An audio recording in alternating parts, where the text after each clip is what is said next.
Hello and welcome বন্ধুরা, তোমরা সবাই কেমন আছো? আশা করি সবাই খুব ভালো আছো। আর ভালো না থাকলেও কোনো সমস্যা নেই, তোমাদের মন ভালো করে দেওয়ার জন্য আজকে একটি নতুন গল্প নিয়ে হাজির হয়ে গিয়েছি, যেটা দেখার পর তোমরা নিশ্চিত বলবে আজ আমার মনটা যে তাই পেখম তুইলা নাচে রে। আসলে বলতে পারো গল্পটি হলো সিম্পলের ভিতরে গর্জিয়াস। একটি বিবাহিত দাম্পত্য এক জায়গায় ঘুরতে গিয়ে সেখানে একটা গেম খেলার অফার পায়। যদি তারা গেমটি সম্পন্ন করতে পারে তাহলে তাদেরকে 30 কোটি টাকা দেওয়া হবে। আর এত বিগ অ্যামাউন্টের টাকা দেখে তারা লোভ সামলাতে পারে না এবং অবশেষে তারা গেম খেলতে রাজি হয়ে যায়। আর গেমের নিয়ম ছিল, গেমে যতগুলো প্রশ্ন করা হবে সকল প্রশ্নের সঠিক উত্তর দিতে হবে, অর্থাৎ সত্য বলতে হবে। আর প্রত্যেকটি প্রশ্নের সাথে একটি করে কাজ দেওয়া হবে প্রশ্ন রিলেটেড, আর সেই কাজটিও সম্পন্ন করতে হবে। আর গেমটি খেলতে গিয়ে তারা পড়ে যায় মহা এক বিপদে। তাহলে চলুন দেখে আসা যাক আসলে গেমটি খেলতে গিয়ে তাদের কি অবস্থা হয় শেষ পর্যন্ত। গল্পটি শুরু করার আগে তোমাদের কাছে একটি রিকোয়েস্ট, প্লিজ তোমরা আমার এই চ্যানেলটি লাইক এবং সাবস্ক্রাইব করে পাশে থেকো। আসলে ব্যক্তিগতভাবে আমি খুব একটি সমস্যার ভিতর দিয়ে জীবন পার করছি, তো তোমাদের সাপোর্ট যদি সঠিকভাবে পাই তাহলে হয়তোবা আমি আমার অবস্থা থেকে বেরিয়ে আসতে পারবো। তো সকলের আমি সাপোর্ট কামনা করছি, প্লিজ তোমরা আমার একটু পাশে থেকো। গল্পের শুরুতেই আমরা দেখতে পাই উঁচু একটি বিল্ডিংয়ের ছাদ থেকে একটি ছেলে লাফিয়ে পড়ে আত্মহত্যা করে, এবং এই দৃশ্যটি লক্ষ লক্ষ মানুষ লাইভে দেখছিল। দেখে মনে হচ্ছিল এটা কোনো ভিডিও গেম যেটা সবাই লাইভ দেখছিল। তো যাই হোক, ছেলেটি মরতে চেয়েছে, মরেছে, এটাই নিয়ে আমাদের কোনো সুখ দুঃখ নেই। এটা কেন কি হয়েছে সেটা আমরা পরে বুঝতে পারবো। এদিকে বিমানের ভিতরে আমরা একটি বিবাহিত দাম্পত্যকে দেখতে পাই, যেখানে ছেলেটির নাম ছিল দেওয়ান আর মেয়েটির নাম ছিল সিয়া। তারা ফিজি নামক একটি স্থানে যাচ্ছিল ঘোরার জন্য। আসলে তারা একটি লাকি কুপনের মাধ্যমে 7 দিনের একটি ট্যুর পায় ফ্রিতে, এবং তারা অনেক আনন্দের সাথে সেখানে যাচ্ছিল। তো যাই হোক, তারা এয়ারপোর্টে পৌঁছে যায় এবং সেখান থেকে নেমে তারা গাড়িতে করে তাদের হোটেলের উদ্দেশ্যে রওনা হয়। তো গাড়িতে যাওয়ার পথে দেওয়ান সিয়াকে বলে, এরপর যখন তোমাকে ঘুরতে নিয়ে আসবো তখন আমি তোমাকে আমার নিজের টাকায় ঘুরতে নিয়ে আসবো। তাদের কথাবার্তা শুনে বোঝা যায় দেওয়ানের এখন চাকরি নেই, সে চাকরি খুঁজছে। যদিও দেওয়ান একটি অকর্মার ঢেকি, তবে তার বউকে সে প্রচণ্ড পরিমাণে ভালোবাসে। তো যাই হোক, তারা হোটেলে পৌঁছে যায় এবং ফিজি নামক যে জায়গাটিতে তারা ঘুরতে গিয়েছিল সেই জায়গাটি তাদের খুবই পছন্দ হয় এবং খুবই মজা মাস্তি করতে থাকে। মানে তারা খুবই খুশি ছিল। তাদের খুশির মাত্রা এবং আনন্দ উল্লাসের মাত্রা এতই বেশি ছিল, দেখে যেন মনে হচ্ছিল এই রিসোর্টটি তার বাপ দাদার 14 গোষ্ঠীদের নামে ছিল, এখন তাদের নামে করে দেওয়া হয়েছে। তো যাই হোক, আনন্দ করতে করতে তাদের প্রায় 5 দিন কেটে যায়। 6ষষ্ঠতম দিন ছিল তাদের বিবাহ বার্ষিকী। তো পরদিন সকালে একটি লোক তাদের হোটেলে আসে, এসে তাদের বিবাহ বার্ষিকীর উইশ করে এবং তাদেরকে জানায় তারা যে ট্রাভেল কোম্পানির মাধ্যমে এখানে এসেছে সেই ট্রাভেল কোম্পানির মালিক তাদের সাথে দেখা করতে চায়, এবং একটি ঠিকানা দিয়ে সেই লোকটি চলে যায় সেখান থেকে। দেওয়ান এবং শিয়া সেই ঠিকানা মতে সেখানে চলে যায়। গিয়ে সেই রিসোর্টের একটি জায়গায় গিয়ে তারা বসে এবং নিজেরা গল্প করতে থাকে। দেওয়ান শিয়াকে বলতে থাকে, আমার যখন টাকা হবে তখন তোমার জন্য এটা করে দেবো, সেটা করে দেবো, বিভিন্ন ধরনের স্বপ্ন দেখাতে থাকে। ছেলেরা যেভাবে দেখায় আর কি বউদেরকে। তো যাই হোক, তখনই সেখানে আব্দুল খান নামে একটি লোক চলে আসে, অর্থাৎ এই আব্দুল খানই হলো সেই ট্রাভেল কোম্পানির মালিক, এমনকি এই হোটেলটার মালিকও আব্দুল খান। তো আব্দুল খান এসে তাদেরকে বিবাহবার্ষিকীর উইশ করে, তারাও খুব খুশি হয়। তো আব্দুল খান তখন তাদেরকে বলে, যারা এই লাকি কুপনের মাধ্যমে এখানে ঘুরতে আসে আমরা তাদেরকে নিয়ে একটি গেম খেলার আয়োজন করি। গেমটির নিয়ম হলো 8টি প্রশ্ন করা হবে, আর 8টি প্রশ্নের সকল সত্য উত্তর দিতে হবে, আর প্রত্যেকটি প্রশ্নের সাথে একটি করে কাজ দেওয়া হবে এই প্রশ্ন রিলেটেড। দেওয়ান তখন বলে, যেহেতু এটা একটা গেম তাহলে এই গেমে জিততে পারলে নিশ্চয়ই একটা কোনো অফার রয়েছে। তখন আব্দুল খান বলে যে অবশ্যই একটা অফার রয়েছে, তোমরা যদি এই গেমটি জিততে পারো তাহলে তোমাদেরকে পুরো 30 কোটি টাকা দেওয়া হবে। আর 30 কোটি টাকার কথা শুনে তাদের মাথা চোখ সবকিছু যেন উল্টে যায়। চিন্তা করো, প্রথমত তারা একটা ফ্রিতে কুপন পেল, তারপর আবার 30 কোটি টাকার অফার। আর এদিকে আমি বেচারা কতদিন ধরে ভাবছি একটু কক্সবাজারে বউকে নিয়ে ঘুরতে যাব, কিন্তু সালা টাকার অভাবে কক্সবাজার তো দূরে থাক, সালা মাছ বাজারেও যেতে পারছি না। আব্দুল খান তখন বলে, এই 30 কোটি টাকা তোমরা পেতে পারো, তবে তোমরা কেউ মিথ্যা কথা বলতে পারবে না। যদি মিথ্যা বলো তাহলে নিশ্চিত মৃত্যু। আর যে প্রশ্নগুলো করা হবে সবগুলো প্রশ্নই হবে তোমাদের জীবন সম্পর্কিত। তো এসব কথা বলার পরে দেওয়ান এবং শিয়া এক পাশে যায় তারা নিজেদের ভিতরে কথা বলার জন্য। দেওয়ান তখন বলে, এই বিষয়টি আমার কাছে খুব একটা সুবিধাজনক মনে হচ্ছে না, এই লোকটির নিশ্চয়ই কোনো উদ্দেশ্য রয়েছে। কিন্তু শিয়া বলে, আরে কোনো সমস্যা নেই, 30 কোটি টাকার ব্যাপার, এমন বড় অফার বা সুযোগ আমাদের সামনে আর কখনোই আসবে না। আর এই টাকলা বুড়া আমাদের জীবন সম্পর্কে কী বা জানে, হয়তো বা কিছুই জানে না, হাইরো আন্দাজে প্রশ্ন করবে। তো এক পর্যায়ে দেওয়ান রাজি হয়ে যায়। তখন তারা দুজন আব্দুল খানকে গিয়ে বলে, আমরা গেমটি খেলার জন্য প্রস্তুত আছি। আব্দুল খান তখন তাদেরকে একটি রেস্টুরেন্টের ভিতরে নিয়ে যায় এবং তাদেরকে সেখানে দাঁড় করিয়ে রেখে সে একটি গ্লাস নিয়ে বাইরে চলে যায় এবং গ্লাসে চামচ দিয়ে 3টে শব্দ করে। আর 3টি শব্দ করার সাথে সাথেই রেস্টুরেন্টের ভিতরে যত মানুষ ছিল সবাই এক এক করে বের হয়ে যায়। আর দেখা যায় লিফটের ভিতর থেকে কয়েকজন লোক বেরিয়ে আসছে একটি টেবিল নিয়ে, আর টেবিলের উপরে লেখা ছিল টেবিল নাম্বার 21, অর্থাৎ এই গেমটির নাম হলো টেবিল নাম্বার 21। তখন আব্দুল খান সেখানে এসে তাদেরকে একটি স্টাম্পে তাদের নাম পরিচয় সবকিছু লিখে নিয়ে এবং তাদের একটি সিগনেচার নিয়ে নেয় যে তারা এই গেমটি খেলতে রাজি হয়েছে। এরপর দেওয়ান আব্দুল খানকে প্রশ্ন করে এই গেমের আরও হিডেন কিছু রয়েছে কিনা। তখন আব্দুল খান বলে হিডেন তেমন কিছু নেই, তবে একটি বিষয় হলো এই গেম শুরু করার পরে তোমরা এই গেম থেকে আর বেরিয়ে আসতে পারবে না।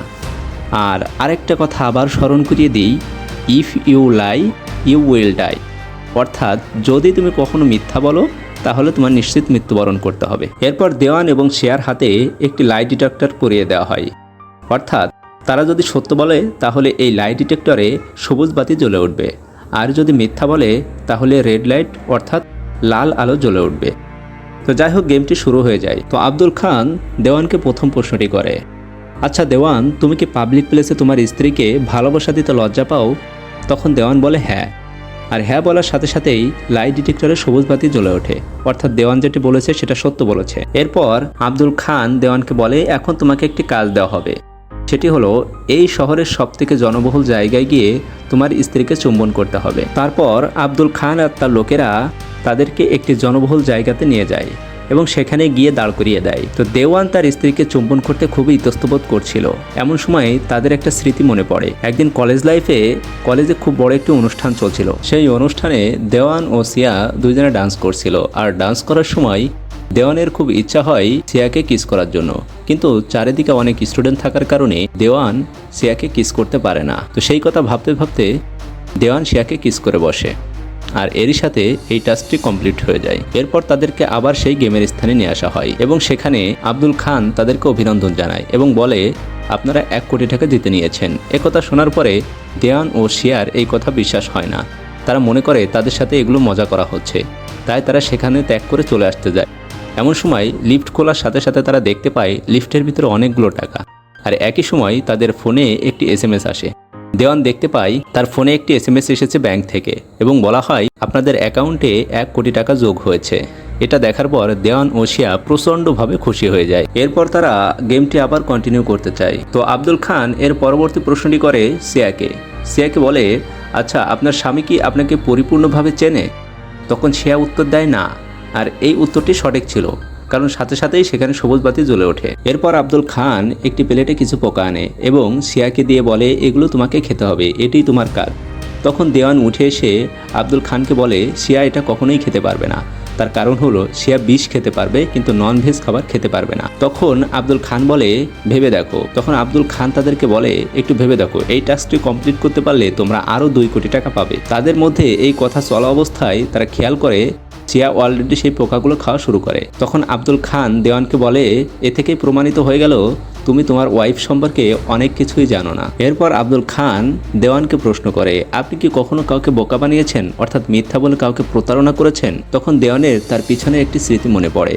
সে কলেজে যখন ছিল তখন শিয়াকে একটি মিথ্যা কথা বলে তার বয়ফ্রেন্ডের সাথে ব্রেকআপ করিয়ে দেয় এবং সেই সুযোগে সে শিয়ার সাথে প্রেমের সম্পর্ক গড়ে তোলে এবং এক পর্যায়ে তাকে বিয়েও করে ফেলে। সিন আবার বর্তমানে চলে আসে এবং দেখা যায় দেওয়ানের লাই ডিটেক্টরে সবুজ বাতি জ্বলছে, অর্থাৎ দেওয়ান সত্য কথা বলেছে। তখন আব্দুল খান বলে এখন তোমার কাজ হলো আমাকে এমন কোনো একটা কথা বলতে হবে যেন আমি ওই জায়গাটাতে যেতে বাধ্য হই। তখন দেওয়ান বলে আপনাকে তো ওই জায়গায় আমি পাঠাতে পারবো না, এটা কখনোই সম্ভব না, তবে আপনি যদি ওইখানে যান তাহলে আমি এমন 3টি বাক্য বলবো যেটার কারণে আপনি এখানে আসতে বাধ্য হবেন। তখন আব্দুল খান সেখানে চলে যায় এবং বলে এখন 3টি শব্দ বলো, দেখি আমি তোমাদের ওইখানে আসতে বাধ্য হই কিনা। তখন শিয়া বলে আব্দুল খান দেওয়ান কিন্তু আপনাকে ম্যানিপুলেট করে ওখানে পাঠিয়েছে, অর্থাৎ ওখানে পাঠানোই দেওয়ানের মেন উদ্দেশ্য ছিল। তাদের এমন চালাকি দেখে আব্দুল খান বোকা সেজে যায়। আব্দুল খান তখন বলে দেওয়ান ইউ আর ভেরি স্মার্ট। এদিকে দেওয়ান শিয়াকে বলে এই লোকটির কাজকাম আমার কাছে মোটেই সুবিধাজনক মনে হচ্ছে না,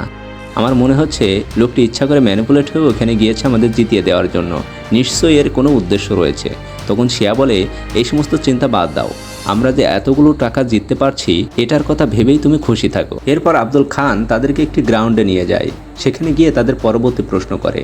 দেওয়ানকে বলে, আচ্ছা দেওয়ান, তুমি কি তোমার স্ত্রীর জন্য যে কোনো ভয়কে মোকাবেলা করতে পারবে? তখন দেওয়ান বলে, হ্যাঁ পারবো। তখন তাদেরকে একটি রুমের ভিতরে নিয়ে যাওয়া হয় এবং সেখানে গিয়ে একটি কাঁচের কিউবের ভিতরে শিয়াকে বন্দি করে ফেলে এবং দেওয়ানকে একটি কাঁচের বোতল দিয়ে বলে, তোমাকে এই বোতলের ভিতরে তোমার শরীরের 500 মিলি রক্ত ভরতে হবে, আর 500 মিলি রক্ত ভরলেই তুমি শিয়াকে এখান থেকে উদ্ধার করতে পারবে, আর তা না হলে শিয়া এর ভিতরেই মারা যাবে। এরপর দেওয়ানের তার কলেজের স্মৃতি মনে পড়ে।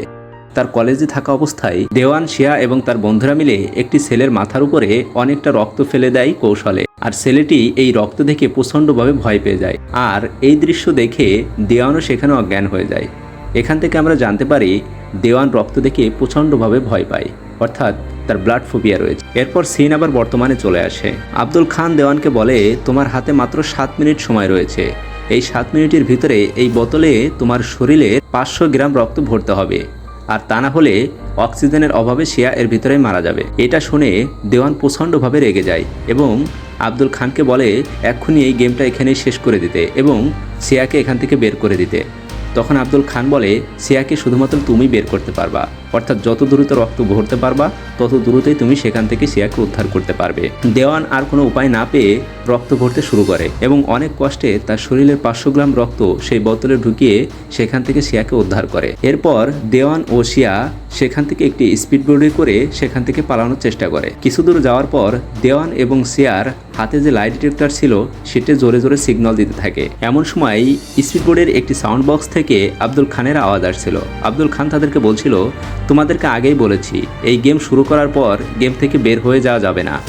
তোমরা যদি আরও কিছু দূর যাও তাহলে তোমাদের হাতে যে লাইট ডিটেক্টর আছে সেটা ব্লাস্ট হয়ে যাবে এবং তোমরা মারা যাবে, সুতরাং তোমরা দ্রুত এখানে ফেরত আসো। দেওয়ান এবং শিয়া আর কোনো উপায় না পেয়ে তারা আবার সেখানে ফেরত চলে যায় এবং তারা গেমটি আবার পুনরায় কন্টিনিউ করতে বাধ্য হয়। এরপর আব্দুল খান তাদেরকে পঞ্চম প্রশ্নটি করে। দেওয়ানকে বলে, আচ্ছা তোমার স্ত্রীর মাথায় যদি কোনো চুল না থাকে তাহলে তুমি তোমার স্ত্রীকে কি আগের মতোই ভালোবাসবে, অর্থাৎ এখন যেমন ভালোবাসছো এই একই রকম ভালোবাসবে? তখন দেওয়ান উত্তর দেয়, হ্যাঁ। তখন তার লাইট ডিটেক্টরে সবুজ বাতি জ্বলে ওঠে, অর্থাৎ সে সত্য বলেছে। এরপর আব্দুল খান দেওয়ানকে বলে, এখন তোমার কাজ হলো তোমার স্ত্রীর মাথার সব চুল চেঁচে ফেলে দিতে হবে। আর এমন পরিস্থিতির জন্য শিয়া মোটেই প্রস্তুত ছিল না। শিয়া চাইছিল না তার মাথার চুলগুলো কেটে ফেলা হোক, কিন্তু দেওয়ান শিয়াকে সুন্দরভাবে বোঝায়, বলে আমাদের এর থেকে বের হওয়ার কোনো উপায় নেই, সুতরাং স্বাভাবিকভাবেই সবকিছু মেনে নিতে হবে। এই বলে দেওয়ান শিয়ার মাথার সব চুল কেটে ফেলে দেয়। চুল কেটে ফেলে দেওয়ার পরে শিয়াকে পুরো এলিয়েনদের মতো লাগছিল। যাই হোক, 30 কোটি টাকা বলে কথা। এরপর আব্দুল খান তাদেরকে পরবর্তী প্রশ্ন করে। দেওয়ানকে বলে, আচ্ছা আপনি আপনার স্ত্রীকে কখনো থাপ্পড় মেরেছেন? তখন দেওয়ানের একটি স্মৃতি মনে পড়ে। যখন তাদের বিয়ের মাত্র 1 বছর হয়েছিল তখন দেওয়ান শিয়াকে বলছিল, তুমি আমাকে না জানিয়ে অ্যাবর্শন কেন করিয়েছো? তখন শিয়া বলে, আমরা এখনো বাচ্চা নেওয়ার মতো প্রস্তুতি গ্রহণ করিনি। এটা বললেই দেওয়ান শিয়াকে প্রচণ্ড জোরে একটি থাপ্পড় মারে। প্রস্তুতি গ্রহণ করিনি মানে? ঢাক ঢোল পিটিয়ে মানুষকে জানিয়ে তারপরে আমাদেরকে বাচ্চা নিতে হবে নাকি? সিন আবার বর্তমানে চলে আসে এবং দেওয়ান উত্তর দেয়, হ্যাঁ একদিন মেরেছিলাম। তখন তাদেরকে একটি রুমের ভিতরে নিয়ে যাওয়া হয়। এরপর আব্দুল খান টেবিলের উপরে একটি মিটার রাখে এবং জোরে একটা হাততালি দেয়।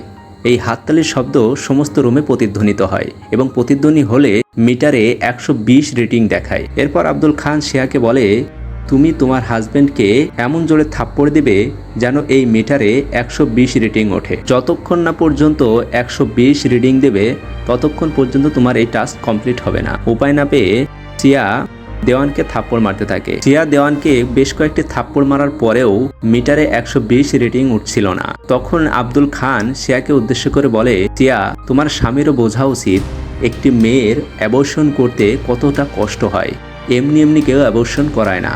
এই সমস্ত বলে উস্কে দিচ্ছিল। তো একটা পর্যায়ে গিয়ে শিয়ার একটি থাপ্পড়ে 120 রেটিং উঠে যায় এবং তাদের এই টাস্ক কমপ্লিট হয়ে যায়। তাহলে এই একটা থাপ্পড়ের বদলে কতগুলো থাপ্পড় খেলো রে, সুদ আসলে সব উসুল হয়ে গিয়েছে। এদিকে দেওয়ান আব্দুল খানের প্রত্যেকটি কথা এবং কাজ খুব মনোযোগ দিয়ে লক্ষ্য করছিল। তো আব্দুল খান যখন ফোনে একটু কথা বলার জন্য একটি সাইডে যায় তখন দেওয়ান শিয়াকে বলে, শিয়া আব্দুল খান আমাদের সম্পর্কে অনেক কিছু জানে, আমাদের বাচ্চা অ্যাবর্শন করার বিষয়ে, আমার যে ব্লাড ফোবিয়া আছে সে বিষয়ে, এমনকি তুমি যে ননভেজ খাবার খাও না সে বিষয়েও আব্দুল খান সব কিছুই জানে। এসব শুনে শিয়াও খুব বেশি চিন্তিত হয়ে যায়। এরপর আব্দুল খান দেওয়ানকে সপ্তম প্রশ্নটি করে।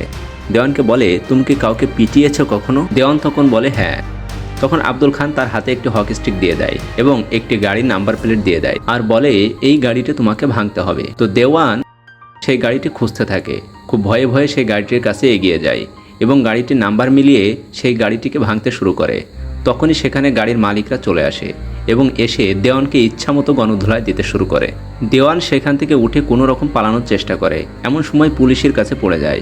তখন পুলিশের কাছে দেওয়ান বলতে থাকে, স্যার আমাকে বাঁচান, একটি লোক আমাকে দিয়ে সব আজে বাজে কাজ করাচ্ছে। তখনই সেখানে আব্দুল খানের কিছু লোকেরা চলে আসে এবং সেখান থেকে দেওয়ানকে উদ্ধার করে নিয়ে যায়। আব্দুল খানের কাছে দেওয়ানকে নিয়ে যাওয়া হলে আব্দুল খান দেওয়ানকে বলে, তুমি পুলিশের সাহায্য নেওয়ার চেষ্টা করেছো আর এর শাস্তিস্বরূপ সিয়াকে প্রস্টিটিউটের মতো করে সাজিয়ে একটি ক্লাবে পাঠিয়ে দেওয়া হয়েছে আর সেখানে এক এক করে শিয়ার গায়ের সমস্ত কাপড় খুলে ফেলা হবে আর এই দৃশ্যটা সারা দুনিয়ার মানুষ লাইভে দেখবে। এরপর আব্দুল খান দেওয়ানকে একটি মোবাইল দিয়ে বলে, এই মোবাইলে ওই ক্লাবের ঠিকানা দেওয়া আছে, তুমি চাইলে সেখান থেকে শিয়াকে উদ্ধার করে আনতে পারো। তখন দেওয়ান মোবাইলটি নিয়ে শিয়াকে বাঁচানোর জন্য দৌড়াতে থাকে। এদিকে দেখা যায় একটি লোক শিয়ার গায়ের সকল কাপড় এক এক করে খুলে ফেলছে। শিয়ার গায়ের সকল কাপড় খুলে ফেলার ঠিক আগ মুহূর্তে দেওয়ান সেখানে পৌঁছে যায় এবং শিয়াকে সেখান থেকে উদ্ধার করে। এরপর দেওয়ান খুবই রেগে যায়। রেগে গিয়ে আব্দুল খানকে বলে, আপনার এই খেলা আমরা আর খেলতে চাই না। তখন আব্দুল খান তাদেরকে বলে,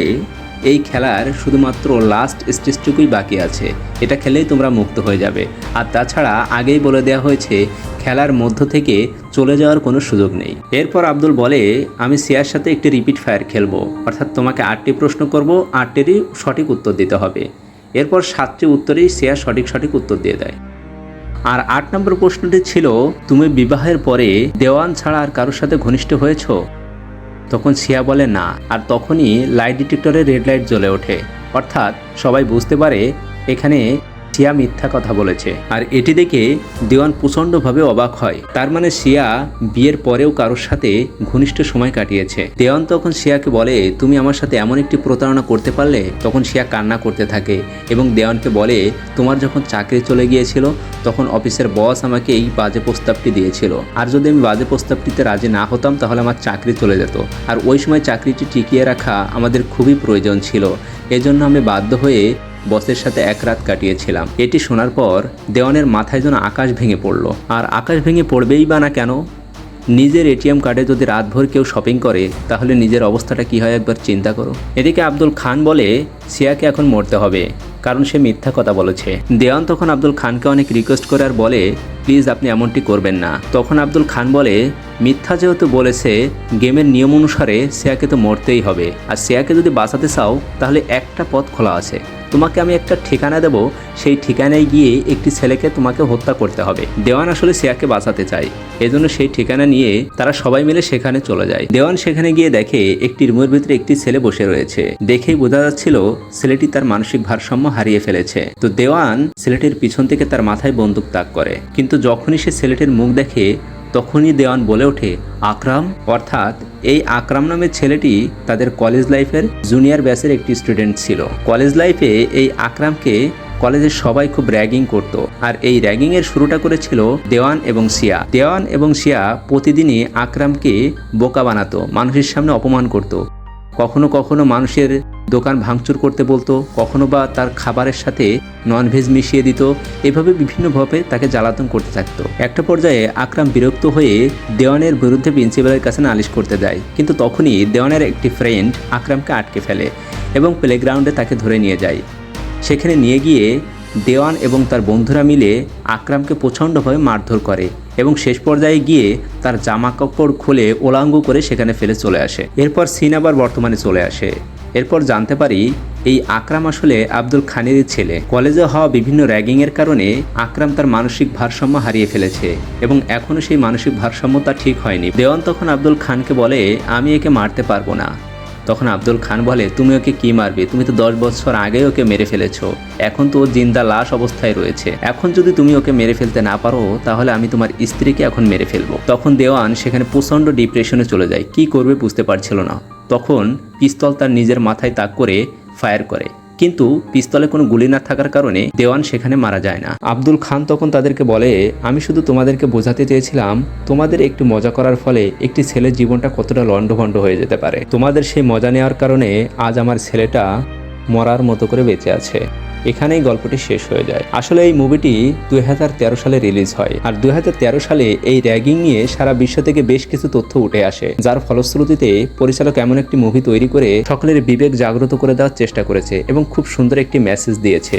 একটি র্যাগিং এর ফলেই একটি ছেলের জীবন কতটা বিপন্ন হতে পারে সেটি এই মুভিটিতে বোঝানো হয়েছে। তো যাই হোক, গল্পটি যদি তোমাদের কাছে ভালো লেগে থাকে তাহলে প্লিজ তোমাদেরকে আবারও রিকোয়েস্ট করছি, একটি লাইক এবং সাবস্ক্রাইব করে আমার পাশেই থাকো।